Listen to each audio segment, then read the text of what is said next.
Right. పులివెదులలో rowdyism వద్దని ప్రజలు కూటమి ప్రభుత్వం వైపు నడుస్తున్నారని మంత్రి అనగాని సత్యప్రసాద్ అన్నారు. ప్రశాంతమైన తిరుపతిలో రౌడీయిజం చేయడం ఏంటని ప్రశ్నించారు.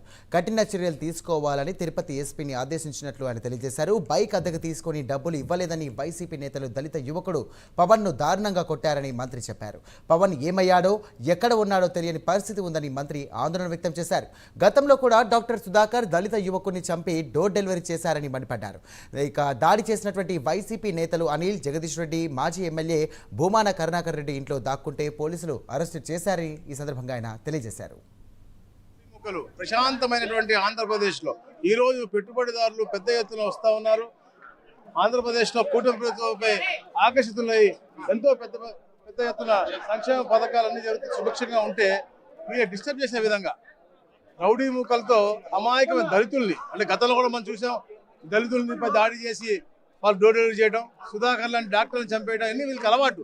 అలాంటి ఈ రోజున మోటార్ సైకిల్ రెంట్కి తీసుకుని రెంట్ కట్టలేదనేసి అతని చితకబాత దళిత బిడ్డని చితకబాత చాలా బాధాకరమైన విషయం.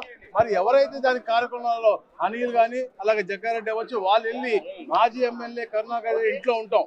నిజంగా అక్కడ నుంచి ఉదయం 4 గంటలకు అరెస్ట్ చేయడం అనేది నిజంగా చాలా ఆలోచించదగ్గ విషయం.